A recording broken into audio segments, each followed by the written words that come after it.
बोलिए, 2 मिनट में बोलिए क्या क्या बोल सकते हैं टेंस के बारे में। जो भी जानते हैं, गलत सलत भी जानते हो, कोई बात नहीं, बोलिए। 2 मिनट आपको समय देता हूँ मैं। सर फिलहाल तो इतना ही जानता हूँ। टेंस का और ग्रामर में कहाँ इस्तेमाल है, इसकी क्या यूज है, ये मालूम है? क्यों हम सीखते हैं, कहाँ इस्तेमाल होता है लाइफ में या क्लास में या कंपटीशन में, ये मालूम है? यस सर, जैसे हमें लाइक इंग्लिश के अंदर बात करनी होती है, उसके अंदर हम टेंस यूज करते हैं। क्या नुकसान होगा मालूम है? क्या सर? टेंस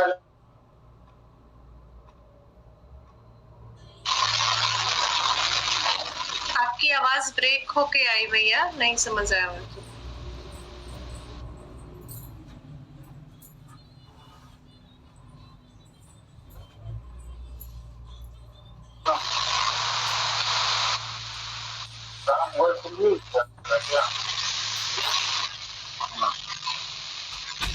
इसी तरह आवाज आ रहा है क्या अभी? जी अभी आया। अब आवाज आ रहा? जी जी जी हेलो जी आ रहा भैया। आप लोग आपको आ रहा हमारी आवाज?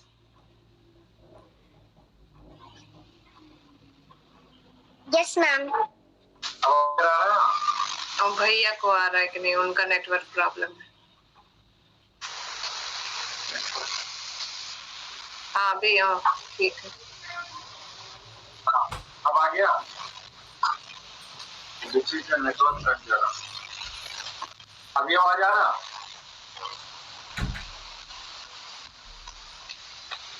आवाज आ रहा? जी भैया आ रहा है।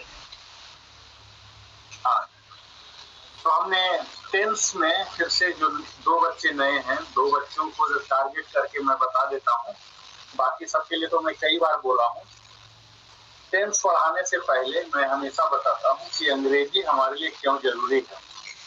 अंग्रेजी ना कि सिर्फ नौकरी चाकरी पाने के लिए, अगर हम अपने इंटेलिजेंस को बढ़ाना चाहते हैं और ज्यादा इंटेलेक्चुअल बनना चाहते हैं और प्रबुद्ध बनना चाहते हैं, बुद्धिमान बनना चाहते हैं, तो इसके लिए अंग्रेजी जरूरी होती है। अलग अलग राज्य में ही नहीं, भारत के ही कोने कोने में नहीं, विश्व के भी किसी भी कोने में जाना चाहते हैं, वहाँ सर्वाइव करना चाहते हैं, नौकरी चाकरी करना चाहते हैं, व्यवसाय करना चाहते हैं, तो एक अंग्रेजी है, ऐसी भाषा है जिसे कि हम सीख के हम वहाँ सर्वाइव भी कर सकते हैं, कमा भी सकते हैं। ठीक है, तो अंग्रेजी की महत्ता न कि सिर्फ नौकरी चाकरी के लिए। कोई अच्छी पुस्तक है, चाहे मेडिकल की हो या साइंस की हो, टेक्नोलॉजी की हो, कई पुस्तकें ऐसी हैं जिसकी की अदर भाषा में ट्रांसलेशन अभी तक आए ही नहीं। रिसर्च सारे इंग्लिश में ही होते हैं, तो इंग्लिश की महिमा की जितनी भी व्याख्या की जाए वो कम है। ठीक है, और ये सब आप लोग अवगत हैं। हमारी हिंदी मातृभाषा है, मातृभाषा इस तरह से जैसे हम अपने माता को पूजते हैं, लेकिन माता को ही दिनों भर 24 आवर्स से ही पूजते रहते हैं। माता पूजनीय होती है ना? इसके मतलब और नहीं कि दुनिया में बाकी जो लोग हैं उनका हम सम्मान न करें। इसी तरह से हमारी हिंदी है, हमारी हिंदी पूजनीय है, माता के समान।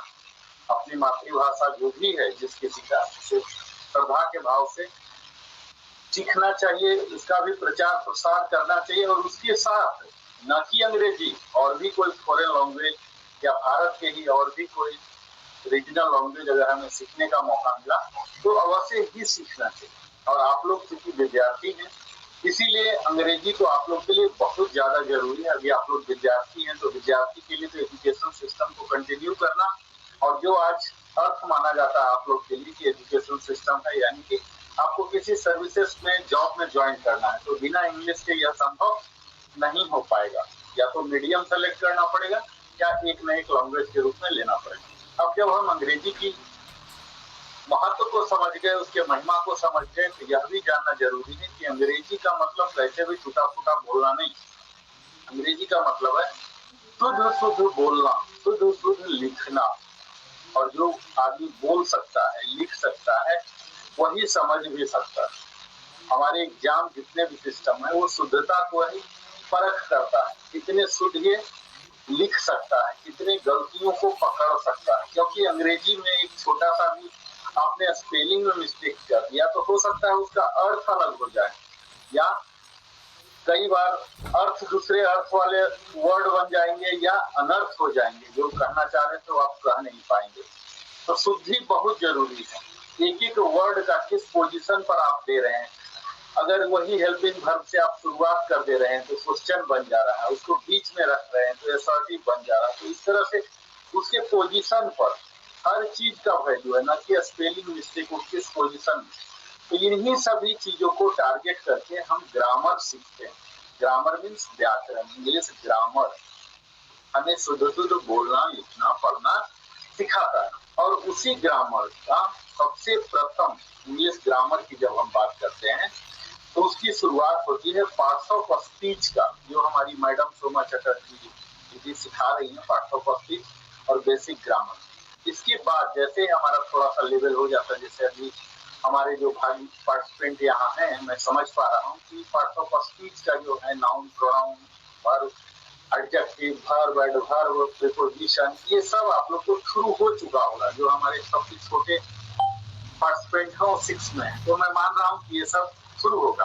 अब इन सबों का इस्तेमाल कैसे किया जाए, तो यहाँ से हमारी टेंस की कहानी शुरू होती है। टेंस का मतलब है काल, समय। हम कोई भी काम कर रहे हैं, जैसे मैं अभी बोल रहा हूँ, मैं पिछले 2 सप्ताह पीछे क्लास लिया था। कोई भी काम कर रहे हैं उसकी प्रासंगिकता तभी बनती है जब हम समय से कनेक्ट करते हैं। बोलते ना रुपया का वैल्यू है कब, वैल्यू मीन्स क्या, वही सोना 20 साल पहले कैसे था, आज क्या रेट हो गया। 100 रुपया में हम कुछ खरीद ले रहे थे, आज क्या खरीद रहे हैं। सिर्फ धन को रुपया से नहीं जोड़ना होता, हर एक्टिविटीज समय से जुड़ते हैं। यानी कि समय हमारे लिए बहुत महत्वपूर्ण है। हमारा जो जीवन है वो समय ही है, और उसी समय के सब्जेक्ट को टेंस डील करता है। यानी कि हम जो भी काम कर रहे हैं किसी न किसी अवधि में कर रहे हैं। इसी अवधि को 3 भाग में मूलतः बांटा गया है। ठीक है दीपराज, आपको मैंने 2 मिनट समय दिया था, अभी मैं 10 मिनट में बता रहा हूँ, ताकि एक आपको ओवरव्यू पता लगे कि कितना इम्पोर्टेंट है ये टेंस। ठीक है, तो ये जो काल है ये प्रमुखतः 3 हिस्से में बांटा गया है। पहला हिस्सा को कहा जाता है, आप सीक्वेंस भी सीखिए, दीपराज जी आपने बताया उसका सीक्वेंस सही नहीं था, आप सीक्वेंस भी सीखिए। पहला होता है वर्तमान काल, प्रेजेंट टेंस। क्योंकि हम बात कर रहे हैं, हमारी कुछ भी शुरुआत होगी हमारे पिताजी से नहीं होगी। पहले मैं बोलूंगा मेरा नाम नरेंद्र कुमार है, ठीक है, यानी कि नोट डाउन करें, बच्चे नोट डाउन करते जाए जो फर्स्ट टाइम जुड़े। जब मैं परिचय दूंगा तो सबसे पहले अपना नाम दूंगा, मैं नरेंद्र कुमार हूँ, ठीक है, यानी कि प्रेजेंट मैं हूँ। उसके बाद मैं अपने माताजी और पिताजी का परिचय दूंगा कि मेरे पिताजी ये हैं, यानी कि वो पास्ट हो गए। और उसके बाद फिर बोलूंगा कि मेरे संतान ये होंगे, मुझको स्वामी मेरे संतान होंगे, वो भविष्य हो गया। ठीक है, तो ये सीक्वेंस लेना है। पहले हमें प्रेजेंट टेंस बोलना है, फिर पास्ट टेंस बोलना है, और फिर फ्यूचर टेंस। ये सीक्वेंस होनी चाहिए। ठीक है, अब ये तीनों टेंस के अलग अलग इस्तेमाल हैं। हम करीब अभी से लेके पिछले 8 या 10 क्लास तो हमने लिया, इसमें पूर्णतः प्रेजेंट टेंस खत्म कर लिया। प्रेजेंट टेंस को हमें लगता है 6-7 क्लास लिया, पास्ट टेंस में ही 3-4 क्लास लिया। तो इस तरह से 8 से 10 क्लास में हमने प्रेजेंट और पास्ट को लगभग खत्म कर लिया। ठीक है, जिसमें आज 2 ही पार्टिसिपेंट हैं जो नए हैं, बाकी सब ऑलमोस्ट नोट्स भी बना चुके हैं। तो मैं अब ये दोबारा करने नहीं जा रहा हूँ, सिर्फ आप दोनों को टारगेट करके, राज और अनुषा को टारगेट करके मैंने ये भूमिका आप लोगों के समक्ष प्रस्तुत किया, ताकि आपको इसका इम्पोर्टेंस पता लगे। ठीक है, प्रेजेंट टेंस में हम यह बात करते हैं वर्तमान जो अभी हुआ है, इन सारे वाक्यों के अंत में है लगा रहता है, पास्ट टेंस में था लगा रहता है। ठीक है, तो ये मूल अंतर है। मैं यहाँ जो बताऊंगा बताने का एक सेटअप है, एक फॉर्मेट है। फॉर्मेट के तहत हर टेंस के 4-4 प्रकार हैं। ठीक है, 3 टेंस मैंने बताया, यानी कि 2 टेंस हमारा पूरा हो चुका है, प्रेजेंट टेंस और पास्ट टेंस, यानी कि 8 टेंस को हमने पूरा समाप्त कर लिया। आगे का क्लास हम फ्यूचर टेंस से शुरू करेंगे। फ्यूचर के भी 4 भाग, तो पहला भाग जो होते हैं उसे बोलते हैं इनडिफिनिट, दूसरा होते हैं कंटिन्यूअस, तीसरा होते हैं परफेक्ट और चौथा होते हैं परफेक्ट कंटिन्यूअस।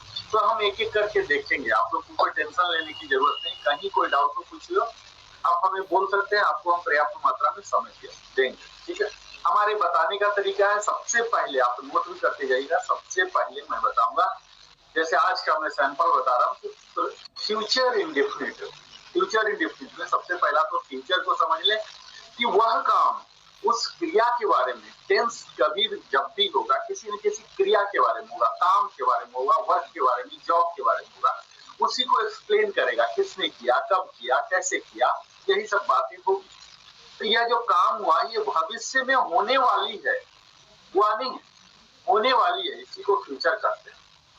इसमें इंडेफिनिट में जो फ्यूचर इंडेफिनिट होंगे उनके हिंदी, क्योंकि यह ट्रांसलेशन का भी क्लास है और ग्रामर का भी, तो मैं ट्रांसलेशन के साथ साथ ही आप लोग को बताऊंगा। इस क्लास के बाद आप फ्लुएंटली इंग्लिश बात कर सकते हैं, शुद्ध शुद्ध लिख सकते हैं, ग्रामर पर पकड़ बना सकते हैं, और ये सब जब हो जाएगा तो हर लेवल के कंपटीशन, चाहे वो रिटन टेस्ट करता हो या इंटरव्यू में हो या स्पोकन हो या प्राइवेट जॉब हो या किसी को इम्प्रेस करना हो, इन सब जगह काम आएगा। जब आप ग्रामर से स्ट्रॉन्ग रहेंगे, ट्रांसलेशन से, तो अपने आप कॉन्फिडेंस आ जाएगा।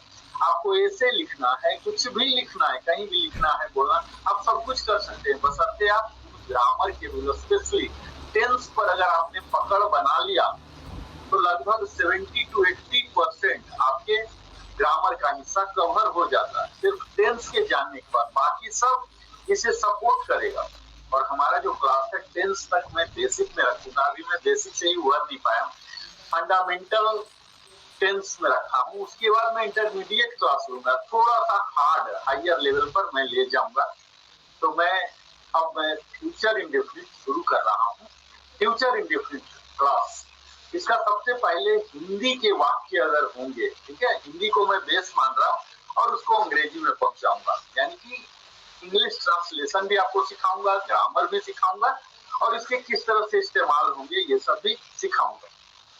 तो फ्यूचर इंडेफिनिट के जो वाक्य होंगे, हिंदी के वाक्य, इनके वाक्यों के अंत में गा, गे, गी इत्यादि लगे रहेंगे, ठीक है। तो ये आप लिख सकते हैं। कीवर्ड जो मैं बोलता हूँ जरूर नोट्स में लिख लीजिए, ये तो मैं अंधाधुन बोल रहा हूँ, कुछ आप समझेंगे, कुछ नहीं समझेंगे, कुछ सुनने में ही रह जाएंगे, माइंड में रजिस्टर नहीं हो पाएगा। लेकिन लिख लेने से क्या होता है, ये सारी प्रक्रिया आप अगर गंभीरता रूप से लिखे, गंभीर होकर रहेंगे, ऐसा नहीं सोचिए कि ये तो मुफ्त में है, पता नहीं कहाँ से ऑनलाइन लिंक मिल गया कहाँ, उस चीज को अगर आप गंभीरता से लेंगे तो निश्चित है आप जो समय दे रहे हैं उसके कई गुना लाभ होगा। क्योंकि हम लोगों ने जब सीखा, मैं अपने बाल्यावस्था में जब सीखा, तो इस टाइम वो स्कीम नहीं था कि कोई मुफ्त में सिखा रहा। हम लोगों ने अपने जनरेशन में हमने पेमेंट करके, बेशक 20 रुपए 25 रुपए ट्यूशन फी होते थे, हमने पेमेंट देके कितना दूरी तय करके कैसे कैसे करके सीखा था, ठीक है। लेकिन अब टेक्नोलॉजी के बदौलत इतना सरल हो गया और तत्काल हमें ईश्वर ने भी इतना पैसे दिए हैं कि आप लोगों से पैसे लेने की जरूरत नहीं। एक विद्या दान है, हम देते हैं और इसी में खुश होते हैं, ठीक है। तो पहला है फ्यूचर इंडेफिनिट, गा, गेगी, इन सारे हिंदी वाक्यों के अंत में रहेगा। अब हम हिंदी जान गए कि मैं खाऊंगा, वो जाएंगे, वो खाएंगे, मैं पढ़ूंगा, ठीक है, इस तरह से हिंदी बात। अब इसको इंग्लिश में ट्रांसलेट कैसे करें, तो इसकी वो बोलते हैं वाक्य विन्यास, इंग्लिश में बोलते हैं सिंटैक्स, ठीक है। तो किस तरह का सिंटैक्स होगा, यानी कि उसका फार्मूला क्या होगा। तो फार्मूला में किसी भी फार्मूला की शुरुआत होती है सब्जेक्ट से। सब्जेक्ट का मतलब ये हुआ कि उसे करने वाला कौन है, हिंदी में बोलते हैं कर्ता। अल्टीमेटली कोई काम हो रहा, किसी समय में हो रहा, तो कोई तो कर ही कर रहा होगा। अब काम करने वाला, आप दो बच्चे को टारगेट करके बोल रहा हूँ, काम करने वाले 6 प्रकार के हो सकते हैं। पहला प्रकार है सिंगुलर, वो एक व्यक्ति ही होगा, और दूसरा प्लूरल, जो व्यक्तियों के समूह हो सकते हैं, ठीक है, एक वचन और बहुवचन। संस्कृत में 3 वचन होते हैं, है ना, एक एक वचन, द्विवचन, बहुवचन। यहाँ इंग्लिश में सिर्फ दो ही होते हैं, सिंगुलर और प्लूरल। तो ब्रॉडली आप कहें कि अगर कोई व्यक्ति है तो दो हो सकता है, या तो एक व्यक्ति या व्यक्तियों का समूह, तो इसे सिंगुलर बोलेंगे अगर एक ही रहेगा, और एक से ज्यादा, दो और दो से भी ज्यादा रहा तो इसे प्लूरल बोलते हैं। ठीक है, पहला कैटेगरी हो गया। दूसरा, इसी में लिटरल कैटेगरी होते हैं। फर्स्ट पर्सन होगा। फर्स्ट पर्सन का मतलब वो जो करने वाला है वो वहीं पर बैठा हुआ है, मैं, हम लोग, ये सब जो हुए फर्स्ट पर्सन, यानी कि वही करने वाले। एक सेकेंड पर्सन होता है यू, जिसके बारे में बात किया जा रहा है, तुम हो। सामने वाला जो है, जो पैसिव आदमी, अगर दो आदमी कन्वर्सेशन कर रहा है, एक बोलेगा मैं, दूसरा बोलेगा तुम, तो हो गया सेकेंड पर्सन। और एक हुआ थर्ड पर्सन, जिसके बारे में बात किया जा रहा है, वह हो सकता है वहां शामिल ना हो, उस गप में शामिल ना हो, तो उसे थर्ड पर्सन बोलते हैं। अब ये तीनों पर्सन जो हुए, first person, second person, third person, इसमें सिंगुलर भी हो सकते हैं और प्लूरल भी हो सकते हैं। तो यहाँ मैं फिर से टेबल बता देता हूँ, आप लोग जरूर लिख लीजिए, पहले दिन वाले लोग लिख रखते हैं। फर्स्ट पर्सन, आप दो कॉलम हेडिंग दीजिए, सिंगुलर, और सेकेंड कॉलम हेडिंग प्लूरल, और तीन रो बनाइए। तीनों रो में पहला first person, second person, third person. अब यहाँ फर्स्ट पर्सन में लिखिए आई, प्लूरल में लिखिए वी, सेकेंड पर्सन सिंगुलर में यू, और प्लूरल में भी यू। पहला यू का मतलब हुआ तुम, और इंग्लिश में यू का ही मतलब दोनों होता है, तुम भी और तुम लोग। थर्ड पर्सन सिंगुलर में होता है ही, सी, इट, या कोई भी नाम। ठीक है, इसे फर्स्ट पर्सन बोलते हैं, थर्ड पर्सन बोलते हैं सिंगुलर। और प्लूरल में दे, दोज, बीज, ये सब कुछ है। मैं इसलिए बता रहा हूं कि इन सबों का कौन से श्रेणी के हैं, इन्हीं के अनुसार इसके वर्ब आएंगे। ठीक है, तो मैं सब्जेक्ट पर आ गया। ये सब सब्जेक्ट हो सकते हैं, 6 प्रकार के जो हुआ ये सब्जेक्ट हो सकते हैं। सब्जेक्ट के बाद आते हैं सबसे अहम, टेंस में सबसे महत्वपूर्ण होता है हेल्पिंग वर्ब। हेल्पिंग वर्ब आप अलग से लिख लीजिए कि फ्यूचर इंडेफिनिट में बता रहा हूँ। इसमें कौन कौन से हेल्पिंग वर्ब होंगे, तो पहला होगा शैल, दूसरा होगा विल, तीसरा होगा मस्ट। ठीक है, ये बाकी मैं बताऊंगा बाद में। वीडियो भी अपलोड किया हूँ, आप लोग जो नए बच्चे हैं, क्योंकि अभी फिर से मैं प्रेजेंट इंडेफिनिट से बताऊं तो बाकी बच्चे जो पुराने वाले हैं वो पक जाएंगे, शायद मैं भी पक जाऊंगा। मैं तो नहीं पकूंगा, मेरे लिए तो बाकी बच्चे पक जाएंगे। ठीक है, तो वीडियो अपलोड कर दिया हूँ, ऑलमोस्ट है, काम भर है वीडियो, है ना, और सब फिक्स में, तो वहां से आप लोग पिक कर लीजिएगा। हाँ, प्रेजेंट और पास्ट का वीडियो मैं दोबारा भी दे दूंगी दीपराज बच्चे आपके लिए, आप देख लेना। हाँ, सर ने बताया है। ठीक है, आज हम लोग फ्यूचर टेंस पढ़ रहे हैं, उसका जी भी वीडियो देखने के बाद अगर कोई डाउट है ना, कोई डाउट है हो सकता है, तो आप उसे नोट करते रहिए और फिर हमें अगले क्लासेस में बताइए। तब क्या होगा, हम सिलेबस को आगे बढ़ाएंगे। नहीं तो टेंस में ही 2-3 महीने से हम टेंस सुलझे हुए, आगे ले जाएंगे सिलेबस को, है ना। हमारा ये भी है कि आगे ले जाए, ना कि उसी चीज को, क्योंकि दुनिया बहुत बड़ी है ना। अगर उसी को पकड़े रहेंगे आगे कैसे, सीताराम सीताराम ही करेंगे तो मंत्र कौन याद करेगा। मंत्र पर पहुंचना है ना आगे, वेद पुराण में भी। तो इसके जो सिंटैक्स हैं, हेल्पिंग वर्ब आपने नोट कर लिया, शैल, विल, मस्ट। इसके बाद आते हैं syntax, subject plus helping verb. Syntax जरूर नोट कीजिए, इसे आप फार्मूला भी कर सकते हैं, हिंदी में बोलते हैं वाक्य विन्यास। Subject plus helping verb plus principal verb. Helping verb आपको इतना लंबा लिखने की जरूरत नहीं, शॉर्ट में HV लिख सकते हैं। ठीक है, HV में क्या क्या आएंगे तो हमने बता दिया, शैल, विल, मस्ट। और प्रिंसिपल वर्ब यहाँ बस बोलता हूँ, PV1 का मतलब हुआ प्रिंसिपल वर्ब का पहला रूप। शॉर्टकट में फॉर्मूला लिखना होता है, PV1 लिख लीजिए। ठीक है, क्रिया के 3 रूप होते हैं, जैसे गो, वेंट, गोन, है ना। गो जो हुआ वो बेसिक PV1 हुआ, मुख्य क्रिया बोलते हैं।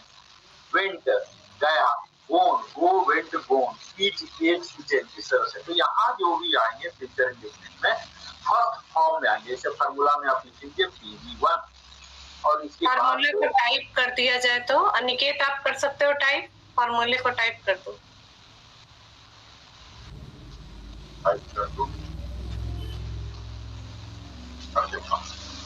फिर वही अब मैं टाइप करूंगा तो नहीं, मैं अनिकेत को बोली। अनिकेत आप करो बच्चा, आप बोलिए। मैं टाइप करता हूँ लेकिन थोड़ा ये होगा। ये देखिए, एक मैं टाइप करके दिखा देता हूँ, इस तरह से आप लोग कर लीजिएगा, ठीक है। यही लिखने का तरीका है,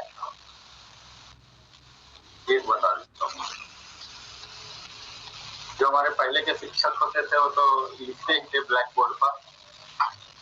ये देखिए, इस तरह से पहुंच गया आपके पास फार्मूला। इसी तरह से आपको लिख लेना है, ठीक है। ये हो गया। अब ये जो हुआ असर्टिव सेंटेंस के दो प्रकार होते हैं। पहला होते हैं अफर्मेटिव, जिसे पॉजिटिव भी कहते हैं, ठीक है। दूसरा होते हैं निगेटिव, यानी कि हम लोग बोलते हैं ना निगेटिविटी नहीं आना है, नो करके नहीं, लेकिन कई बार निगेटिव करके भी जरूरत होता है। जहाँ कोई प्रस्ताव दे रहा है और हमें पसंद ही नहीं है, हमारे लायक नहीं है, हमारे कल्याणकारी नहीं हो सकते, तो हम लोग क्यों नहीं बोलेंगे? हम थोड़ा ही हर जगह हाँ बोल देंगे। अगर आप हर जगह हाँ बोल देंगे तो कब के मर गए होते। हमारी जीवन इसलिए भी क्योंकि जहाँ जरूरत नो है तो नो बोलेंगे, स्ट्रिक्टली नो बोलेंगे। तो निगेटिव भी जरूरी होता है हमें सीखना। हर जगह पॉजिटिव होंगे तो बुरा ख्याल आ जाएंगे समाज, है ना। तो असर्टिव सेंटेंस के ही दो रूप हुए, अफर्मेटिव। तो ये जो फार्मूला है अफर्मेटिव, ठीक है। मैं छोटा छोटा उदाहरण से आप लोगों को स्पष्ट करूंगा कि कैसे सिंटैक्स को फॉलो करते हैं। जैसे वह खेलेगा, सिंपल। वह यहाँ सब्जेक्ट हो गया, वह के साथ विल आएंगे, आई के साथ शैल आते हैं, ठीक है। सिर्फ आई के साथ, जैसे आई एम आते हैं ना आई के साथ, फिर बाद में बताऊंगा कि कैसे इंटरचेंज होता। तत्काल आप इतना ध्यान रखिए कि जैसे आई के साथ आई एम आते हैं, है ना, मुंह शब्द जो है मैं के साथ क्या आता है, उसी तरह से आई के साथ शैल आएगा, ठीक। बाकी सब के साथ विल लगा दीजिए। बाद में मैं जो तब्दीली है वो हम बताएंगे बाद में, तत्काल आप इतना याद रखिए, ठीक है। और हमने 3 हेल्पिंग वर्ब बताया, शैल, विल और मस्ट। ये तीनों में अंतर बता देता हूँ। आई के साथ शैल आएंगे, हमने 6 बताया ना, 6 कोऑर्डिनेट, 6 में आई के साथ शैल, बाकी सबके साथ विल। मस्ट कब आएगा? मस्ट तब आएगा जब बहुत ही जरूरी है, ठीक है। चाहिए, मस्ट का मतलब होता है चाहिए।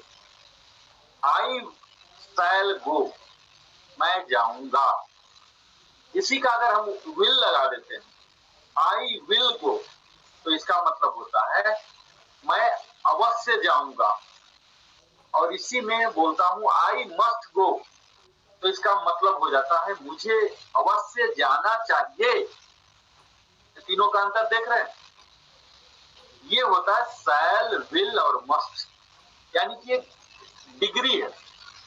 अगर आई के साथ शैल लगा रहे हैं तो इसका मतलब हुआ मैं जाऊंगा, कैजुअली, मतलब मौका मिला तो जाऊंगा, संभावनाएं हैं, हो सकता है मैं नहीं भी जाऊं, मैं प्लान किया हूं, आई शैल गो। आई शैल गो मतलब इतना गंभीर नहीं है, लेकिन बोला आई विल गो मीन्स मैं अवश्य जाऊंगा, विदाउट फेल जाऊंगा, ठीक है।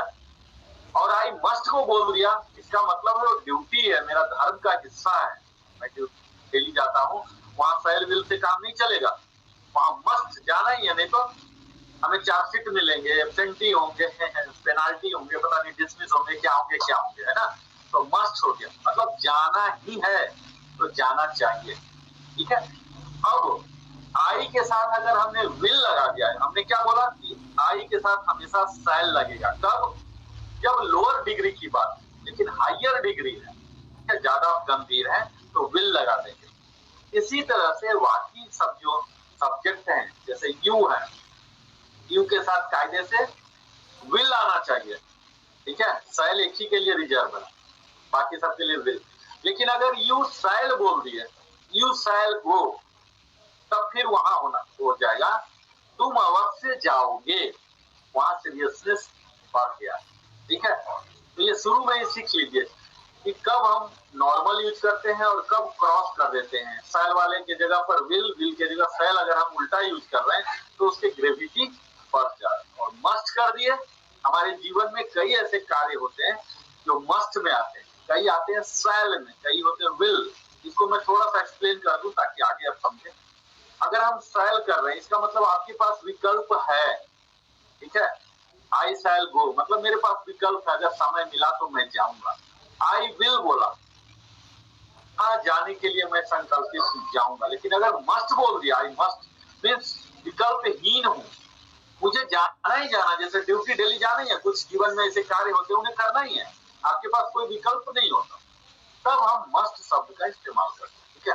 अब ये इसलिए मैं बता रहा हूँ कि यही सब बारीकी जो है कंपटीशन में पूछा जाता है, और जब आप ऐसे लिखेंगे, आंसर राइटिंग करेंगे, तो वहां एक एक वर्ड का देखा जाएगा। जैसे जैसे आपने मस्ट यूज किया कहीं भी सेंटेंस में, तो आपके प्रति फोकस बढ़ जाएगा कि ये बंदा जो बोल रहा है ये सीरियस है, ये समझ रहा है इन सारे बारीकियों को, ऐसा नहीं कि अंधाधुंध आई मस्ट गो और फिर जा भी नहीं रहा है ना। तो ये चीज का बारीकी देखना है कि अगर आपने मस्ट बोल दिया मीन्स कमिटेड हो गए, आपको जाना ही जाना, करना ही करना, ठीक है। तो यहाँ पहला सिंटेक्स है subject plus helping verb plus principal verb object. तो यहाँ हम सिंपल सा उदाहरण लेते हैं, तुम पटना जाओगे, यू विल गो, हमने बोला PV1 होगा, वो टू पटना, ठीक है। इस तरह से by flight, by train, by car, कुछ भी कर दीजिए, है ना। ऑन विच डेट, ऐसे करके कितना भी लंबा कर लीजिए, मैं सेंटेंस को ज्यादा लंबा नहीं बना रहा, सिंटेक्स हमारा क्लियर हो जाए इतना ही क्रिस्प मैं रख रहा हूँ, कंसाइज उदाहरण में यहाँ दूंगा, ठीक है। तो ये हो गए हमारे एफर्मेटिव यानी कि पॉजिटिव सेंटेंस के एक ही उदाहरण में दे रहा हूँ, बाकी आप लोग को मौका दूंगा। इसी का निगेटिव सेंटेंस हो जाएगा, वह नहीं खाएगी, ठीक है। सी जो हमने हेल्पिंग वर्ब बोला, इसी में नोट लग जाएंगे, सेम फार्मूला जो हमने लिखा, अभी देखिए कर देता हूँ, ये देखिए ये जो हमने लिया उदाहरण,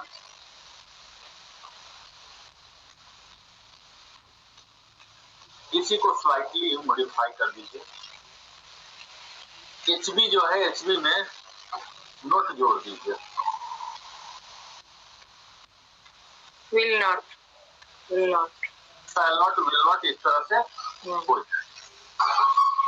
ये देखो ये निगेटिव सेंटेंस का हो गया, ठीक है। इस तरह से आप लोग लिख लीजिएगा, 2-3 मैं लिख देता हूँ ताकि आप लोग समझ जाएंगे। तो ये निगेटिव सेंटेंस के लिए हो गए, ठीक है। हमने क्या बोला, वह she will not go to Patna, वह पटना नहीं जाएगी। She will not write a letter, वह पत्र नहीं लिखेगी, ठीक है। They will eat a mango, वे लोग एक आम खाएंगे। इस तरह से कितना भी लाखों में आप बना सकते हैं। मेन है समझना क्या यूज करना है, क्या यूज करना मीन्स हेल्पिंग वर्ब कौन सा यूज करना है। अब हेल्पिंग वर्ब यूज कौन सा करना, मैंने आपको विकल्प बोल ही दिया कि आपको कितना सीरियस है उसके हिसाब से आप सेलेक्ट कर लीजिए, है ना। तो यहाँ शैल विल का जो है मिस्टेक नहीं माना जाएगा, ये आपको सीरियसनेस दिखाना चाहते हैं, अब कैजुअलिटी आप दिखाना चाह रहे हैं और फिर क्रॉस करके इस्तेमाल कर लिए तो फिर मिस्टेक हो जाएगा, है ना। तो जहां भी संभावना हो, कुछ गुंजाइश बचती है यानी कि विकल्प है, तो आई के साथ शैल लगाइए, बाकी सबके साथ विकल्प। इसी का उल्टा हो गया अगर तो फिर आई के साथ विल लगा दीजिए, बाकी सबके साथ शैल लगा दीजिए, ठीक है। ये सिंपल। तो हमने असर्टिव सेंटेंस का दोनों रूप पॉजिटिव और निगेटिव देख लिया। अब अगला है इंट्रोगेटिव, प्रश्न सूचक वाक्य। जो पहले दिन आए हैं इनके लिए थोड़ा सा मैं डीप में जा रहा हूं ताकि ये दोनों बच्चे भी थोड़ा सा हमारे साथ आ जाए। प्रश्न सूचक वाक्य, ठीक है, या प्रश्न बोधक वाक्य बोलते हैं। ये हम दो तरह का सीखते हैं। पहला, जिनमें हाँ ना में या एक शब्द में उत्तर दिया जा सके, और दूसरा है जिसके लिए पूरा वाक्य या पूरा पैराग्राफ, पूरा पेज की भी इस्तेमाल पढ़ सकती है, ठीक है। जैसे क्यों तरह का क्वेश्चन होगा, क्यों गया, तो क्यों के कारण हो जाएंगे, वो लंबा हो सकते हैं, कैसे गया ये भी लंबा हो सकता है, लेकिन व्हाट बोला क्या तो छोटा सा होगा। और हाँ ना में ही करना, क्या तुम जाओगे, क्या तुम नहीं जाओगे? तो यहाँ सिर्फ हाँ मैं जाऊंगा, हाँ बोलने से भी हो गया। तो यहाँ जो इंट्रोगेटिव सेंटेंस हम अभी तक 8 प्रकार का सीखे, इसमें यस नो टाइप का और दूसरा WH टाइप होता है। ठीक है, व्हाट, वेयर, ये सब मैं लिखवाया हूँ पिछले क्लास में, वीडियो में भी है। करीब 20 तरह का मैंने सिखाया है और उसके क्या क्या इस्तेमाल है ये भी बताया हूँ। अभी बताऊंगा तो फिर हम उसी में 10 मिनट उलझ जाएंगे, आप देख लीजिएगा, नोट्स वगैरह होगा शायद पीछे वाला चैट में भी होता है शायद। अगर चैट हिस्ट्री कैसे निकालते हैं, अगर मैं निकाल पाऊंगा तो मैं फिर से पेस्ट कर दूंगा। तो इस तरह से हम 2 तरह के इंट्रोगेटिव सेंटेंस सीखते हैं, पहला यस नो टाइप और दूसरा WH टाइप। तो दोनों का सिंटैक्स भी अलग अलग हो जाएगा। जब हम यस नो टाइप सीखेंगे तो जो हेल्पिंग वर्ब हम नंबर 2 पोजीशन में रखे थे, सब्जेक्ट प्लस हेल्पिंग वर्ब, ये हेल्पिंग वर्ब से स्टार्टिंग हो जाएगा। ठीक है, तो इसका सिंटैक्स हो गया हेल्पिंग वर्ब प्लस सब्जेक्ट, ठीक है, प्लस PV1, बाकी पिछला रूप वही रहेगा, PV1 प्लस ऑब्जेक्ट और इंट्रोगेशन मार्क्स, प्रश्न सूचक चिन्ह जो होते हैं यह हम इसमें लगा देंगे। क्योंकि आपने अगर चिन्ह नहीं लगाया, स्पेशली लिखने में अगर आपने चिन्ह नहीं लगाया तो कैसे पता लगेगा कि ये क्वेश्चन। ठीक है, उसी तरह से बोलने के टोन में भी जैसे जैसे आपको एक्सपर्टाइज आ जाएगा तो आप टोन को भी मॉड्यूलेट करेंगे, तो उस टोन के मॉड्यूलेशन से पता लग जाता है ये सवाल कर रहा है या जवाब कर रहा है। ये धीरे धीरे अनुभव के आधार पर, अभ्यास के आधार पर टोन चेंज करना व्यक्ति सीख जाता है। अब हम बनाएंगे वाक्य यस नो टाइप का। यस नो टाइप में क्या है, helping verb. Helping verb limit ही हो गया, हमने बता दिया शैल, विल और मस्ट। तो शैल को ले लेते हैं, तो शैल आई टेक ए नोटबुक, क्या मैं एक नोट पुस्तिका लूंगा। ठीक है, will you go to Patna. ठीक है, ये देखिए दीदी ने लिख दिया, सही है, इसी में क्वेश्चन मार्क लग जाएगा। ठीक है, will they write a letter, जो भी शैल विल था उससे स्टार्टिंग कर दीजिए, उसके बाद सब्जेक्ट डाल दीजिए। ठीक है, तो ये सिंपल है। इसी तरह से इंट्रोगेटिव प्रोनाउन जो हमने WH टाइप का बोला, WH जो व्हाट वेयर है, प्रोनाउन हमने बोला ना, नाउन के बदले जो आता है इसे प्रोनाउन बोलते हैं, संज्ञा सर्वनाम। तो सर्वनाम, सर्वनाम यानी कि व्हाट, हु बोलते हैं ना, हु आर यू, तो मैं बोलता हूँ आई एम नरेंद्र, तो नरेंद्र जो हुआ वो नाउन है, नाउन के बदले ही हु आ गया, ये प्रोनाउन हुआ। तो इसको बोलते हैं इंट्रोगेटिव प्रोनाउन। प्रोनाउन भी जब मैं पाठ्यपुस्तक बोलूंगा तो बताऊंगा कि वहां भी 5 प्रकार है, क्या क्या है वो सब बाद में। तो यहाँ प्रश्न सूचक इंट्रोगेटिव प्रोनाउन है ये, what, where, how, how much, है ना, व्हेन। तो सबसे पहला हम लगाएंगे इंट्रोगेटिव प्रोनाउन, इससे शॉर्ट में आप IP बोल सकते हैं। ठीक है, IP प्लस हेल्पिंग वर्ब, जो सीक्वेंस हमारा यस नो में था वही सेम सीक्वेंस रहेगा, सिर्फ उसको प्रीफिक्स कर देंगे IP, यानी कि जो अभी देखिए इसको मैं मॉडिफाई कर देता हूँ, दीदी वाला जो फार्मूला उन्होंने दिया यही मैं मॉडिफाई कर देता हूँ।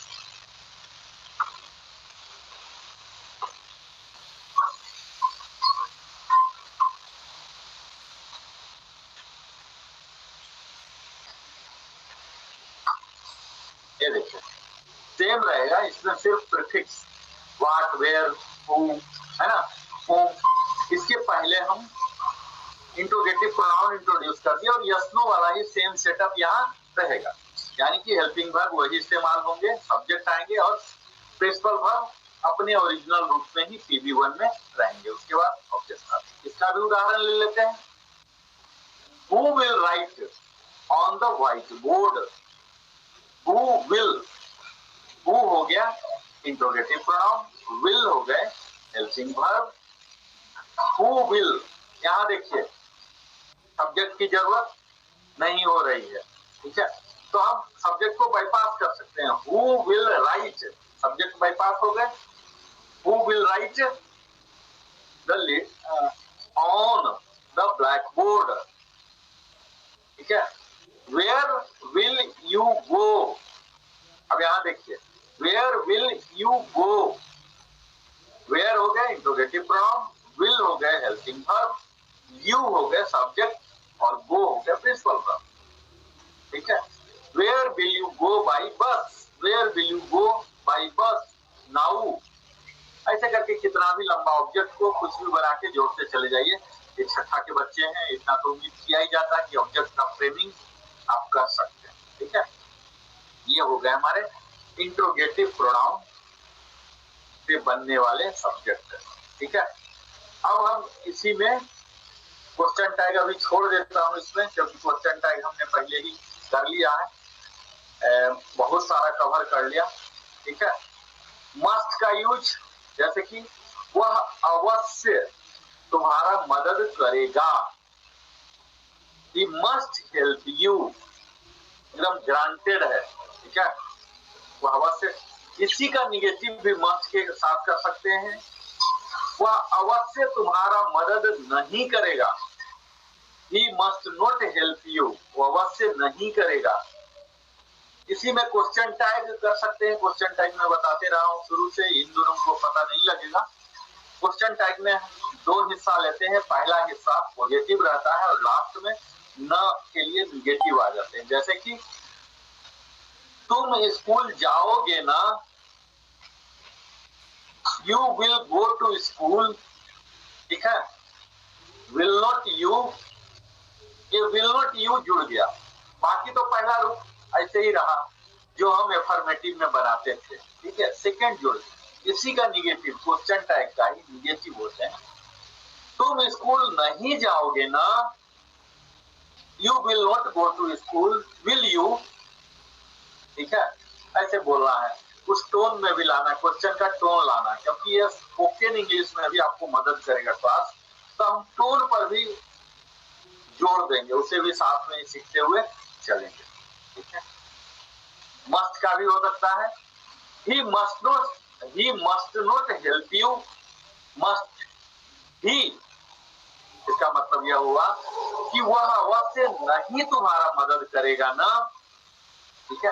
क्वेश्चन टैग में मूलतः दो हिस्सा होता है, पहला पॉजिटिव होते हैं और दूसरा जो पीछे वाला होता है वो निगेटिव होता है, लेकिन निगेटिव पूरा सेंटेंस हम रिपीट नहीं करते, सिर्फ छोटा सा ले लेते हैं, उसके हेल्पिंग वर्ब को और जो सब्जेक्ट है। अगर पहले निगेटिव वाला आ गया तो पीछे पॉजिटिव वाला, और यहाँ अगर पॉजिटिव वाला है तो पीछे निगेटिव वाला हेल्पिंग वर्ब ले लेते हैं, तो पीछे में सिर्फ हेल्पिंग वर्ब और सब्जेक्ट इतना ही जुड़ता है। तो ये हो गए क्वेश्चन टैग, ठीक है। जो पहला दिन आए हैं उनको लिख के भी दिखा देता हूँ, क्वेश्चन टैग,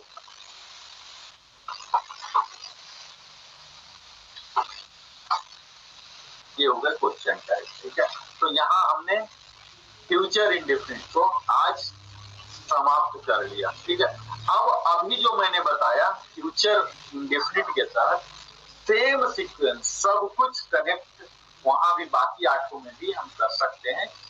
आप लोग वीडियो देखिए, जो अभी रुचि रखते हैं इंग्लिश सीखने में, टेंस में, हमारा वीडियो है लिविंग हैप्पी में डाला हुआ, चाहिए तो दीदी लिंक भी दे देंगे, आप लोग जिस ग्रुप से आए हैं उस क्लास के लिंक दे देंगे, वहां से आप लोग देख सकते हैं, ठीक है। अब आप लोग एक एक करके बताइए कि आप लोगों ने क्या समझा, ठीक है। तो मैं शुरुआत करता हूँ सबसे छोटे बच्चे से, छोटे बच्चे जो दिख रहे हैं, अनुष्का, अनुष्का नाम है आपका? Yes sir. हाँ, आप टोटल बताइए कि आपने अभी क्या सीखा। बेशक मेरा स्पीड बहुत ज्यादा था, तो आपने कितना सीखा, आप जितना रिप्रोड्यूस कर पाएंगे उसके हिसाब से मैं अपना स्पीड सेट करूंगा अगले बार, ठीक है। आप बताइए क्या सीखे, टोटल बताइए। सर मैंने ये सीखा कि टेंस मेनली 3 टाइप के होते हैं, प्रेजेंट, पास्ट और फ्यूचर। फ्यूचर में लास्ट में गागी गे लगता है, और उसमें हेल्पिंग वर्ब में फ्यूचर इंडेफिनिट में अभी जो मैं पढ़ाया फ्यूचर इंडेफिनिट में, हाँ बोलिए। यस सर, फ्यूचर इंडेफिनिट में हेल्पिंग वर्ब में शैल, विल और मस्ट लगता है हेल्पिंग वर्ब में, और उसका फॉर्मूला है subject plus helping verb plus syntax बोलिए, फॉर्मूला नहीं बोलेंगे, सिंटैक्स। फार्मूला कायदे से है, लेकिन हम लोग सही वर्ड टर्मिनोलॉजी सही इस्तेमाल करेंगे। सिंटैक्स बोलिए। ओके सर, तो subject plus helping verb plus principal verb first form plus object, और सर आई के साथ शेल लगता है और बाकी सबके साथ विल लगता है, और मस्ट वो चीज होता है जो मतलब जरूरी है कि बहुत ज्यादा इमरजेंसी है किसी काम को करने के लिए, और उसमें मस्ट लगता है। करना ही पड़ेगा, वो हमारा करना ही पड़ेगा, वो जरूरी है, काम नहीं चलेगा, उसके बिना काम नहीं चलेगा। ये सर, और सर नेगेटिव सेंटेंस का है subject plus helping verb plus not plus principal verb की फर्स्ट फॉर्म प्लस ऑब्जेक्ट। और सर इंटरोगेटिव के दो टाइप होते हैं, पॉजिटिव और नेगेटिव, और उसका वो है helping verb plus subject plus principal verb की फर्स्ट फॉर्म। इंट्रोगेटिव का बोल रहे हैं? Yes sir. नहीं, इंट्रोगेटिव का दो होता है, वो सही आप बोल रहे हैं, लेकिन उसका होता है yes no type and WH type. WH type, yes sir. और सर उसका मैं आपको बीच बीच में बोल के फ्लो तोड़ दे रहा हूँ, है ना? Yes sir. आप तोड़ते रहेंगे, टीचर का काम होता है फ्लो को तोड़ना। तोड़ेंगे नहीं तो नहीं होगा ना। यस नो टाइप में बोलिए। Yes no type. Yes sir, yes no type. Yes sir, helping verb plus subject plus principal verb की फर्स्ट फॉर्म प्लस ऑब्जेक्ट। और सर एक और होता है IP plus helping verb plus subject plus principal की first form plus object और question mark. Yes sir, और उसी में कुछ क्वेश्चन टैग है, जैसे वेयर विल यू गो, और सर नेगेटिव में ही मस्ट नॉट हेल्प यू। नहीं आप यहीं पे रुक जाइए, अब आप यहीं से रुक जाइए। दीपराज आपके भाई है ना? हाँ, आपके यस सर। अनुष्का, क्या नाम है? अनुष्का के लिए क्लैपिंग कीजिए। Thank you sir. प्रोड्यूस किया, हमें खुशी हुई, मुझे लगा कि मुझे स्पीड एडजस्ट करना पड़ेगा, लेकिन अब मुझे पता लगा मेरा स्पीड बिल्कुल सही था। जब छोटी बच्ची पिक कर सकती है तो बड़े बच्चे तो जरूर ही पिक करेंगे। ठीक है, मेरा स्पीड सही। चलिए, Deepraj. So actually in this class we have learned about negative sentence and interrogative sentence. आप वीडियो ऑन कर लीजिए। So in this class we have learned about negative sentence and interrogative sentence, like she will not eat and will she not eat. And then first we have learned about helping verb like shall, will, were, and the formula is subject plus helping verb plus P verb की first form plus object. And so like we use shall with I, and we have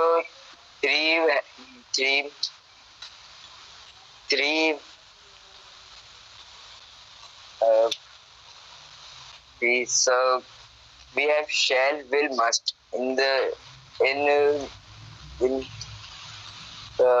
made a notes have you been making? what sir? Notes have you been making? Are you having paper Yes, or pen with you? Yes sir. Then while speaking you can refer those notes so that you can talk accurately.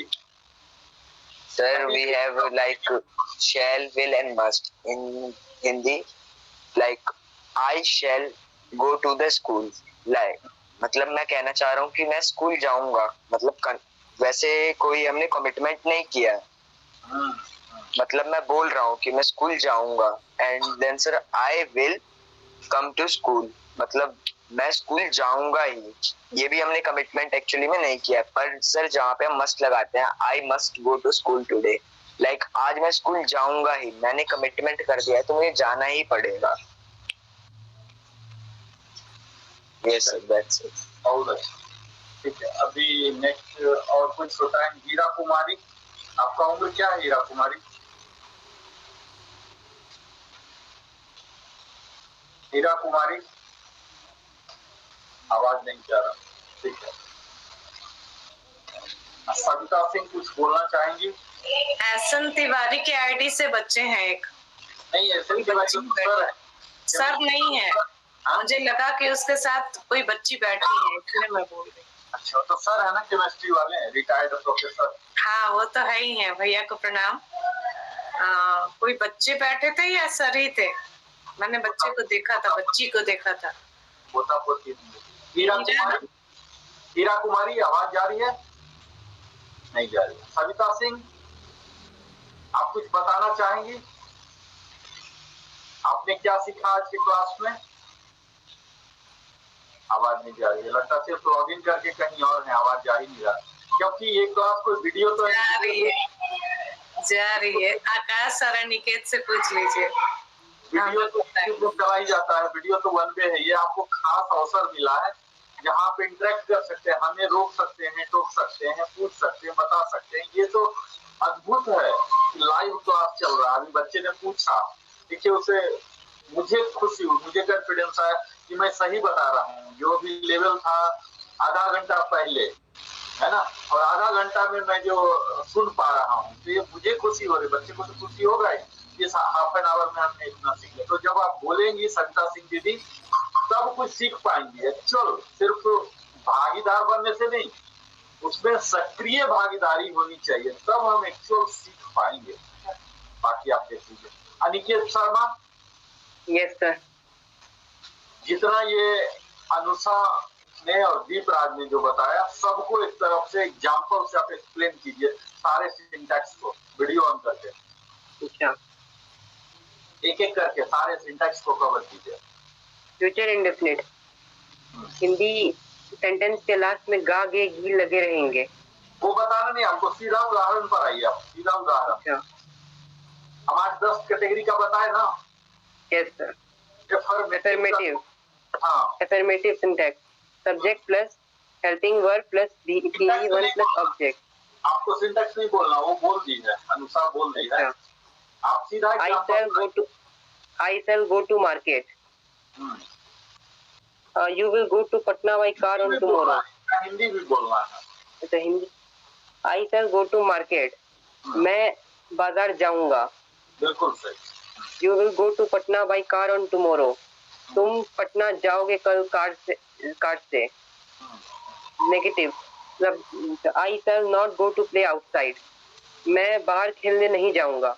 बिल्कुल सही। Interrogative yes no type. Will you go to market today? क्या तुम आज बाजार जाओगे? WH type. Where will you go outside? तुम बाहर कहाँ जा रहे हो? कहाँ जाओगे? कहाँ जाओगे? Question tag. I shall go to school. Shall not I. मैं स्कूल जाऊंगा ना। मैं स्कूल जाऊंगा ना। हाँ। मैं स्कूल जाऊंगा ना, ऐसे टोन में बोली, मैं स्कूल जाऊंगा ना। मतलब कोई डाउट है कुछ, मतलब तबीयत खराब हो गया या गाड़ी आएगी नहीं आएगी, स्कूल बंद है, कुछ डाउट है, इसलिए हम कंफर्मेशन लेते हैं अपने पेरेंट्स से या किसी के फ्रेंड से। मैं स्कूल कल जाऊंगा ना, बोलिए फिर से इसका English. I shall go to school, shall not I. मैं स्कूल जाऊंगा ना। बिल्कुल, एक निगेटिव का बोलिए। I shall not go to school, shall I. मैं स्कूल नहीं जाऊंगा ना। बिल्कुल, अनिकेत शर्मा को क्वेश्चन टैग बिल्कुल शुरू हो चुका है, ठीक है, बोल जाओ। चलिए ठीक है। और कोई विद्यार्थी तो नहीं? हीरा कुमारी ऑडिबल नहीं। आकाश कुमार, आप मस्ट के यूज को बताइए, 5 सेंटेंस बनाइए। Yes, sir. Usage of must. He must help you. He must negative में हो जाएगा, he must not help you. Hindi भी बोलिए क्योंकि ट्रांसलेशन है ना, हिंदी के साथ साथ चलिए, तब कनेक्शन हो पाएगा। मैं इंग्लिश तो 30% टाइम बचेगा आप लोग का, लेकिन मैं हिंदी भी साथ लेके चल रहा। Yes sir. हम अपने मातृभाषा को तो सम्मान कर रहे हैं ना। जी sir. He must help you. वह जरूर मदद करेगा तुम्हारी। यू लग रहा है इसलिए तुम्हारी हो गए, वो जरूर तुम्हारी मदद करेगा। ही मस्ट नॉट, निगेटिव में हो जाएगा ही मस्ट नॉट हेल्प यू, वो जरूर तुम्हारी मदद नहीं करेगा।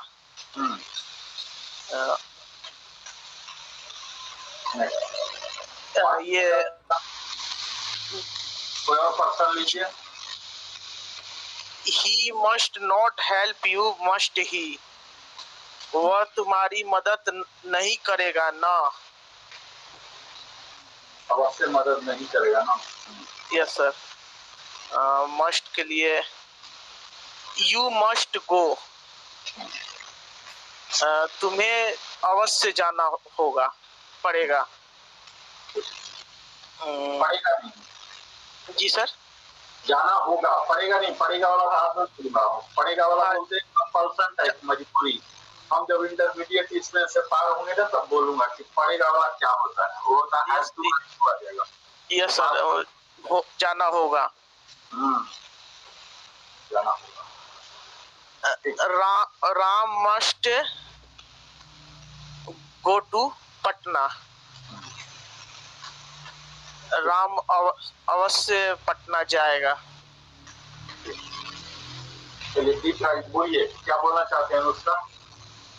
सर मेरे पास एक एग्जांपल है मस्ट का। बोलिए बोलिए। I must do my homework.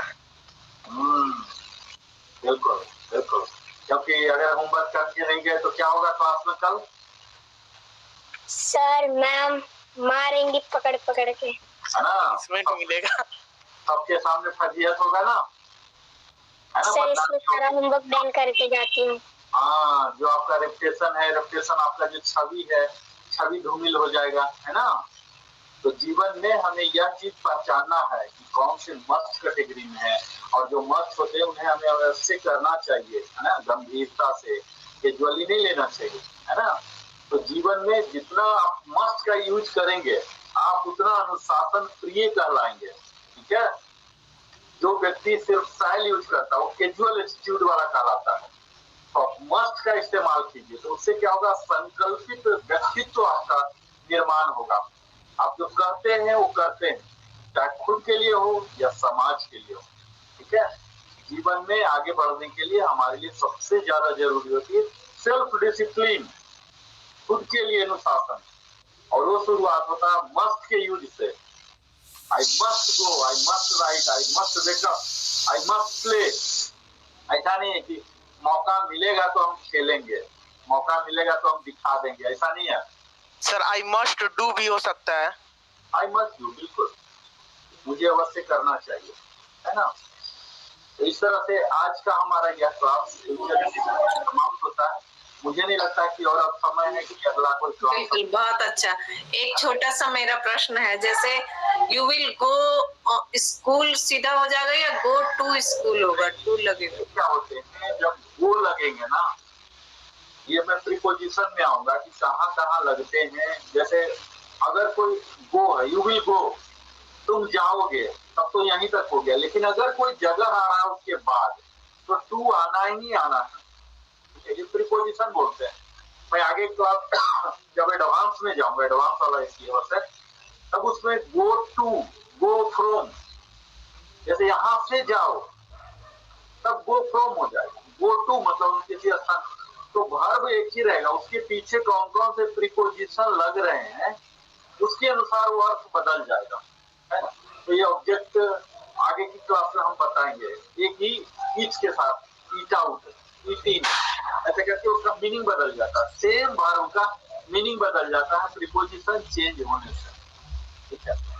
जैसे बोलते हैं पास आउट हुआ, पास इन हुआ, इस तरह से पास आउट हुआ मतलब वहां से निकल गया, पासिंग मतलब वहां घुसा। तो उसके पीछे प्रीपोजिशन गो जब भी होगा तो टू लगेगा। ये प्रीपोजिशन का क्लास है। और कोई डाउट किसी को भी कुछ पूछना है? No sir.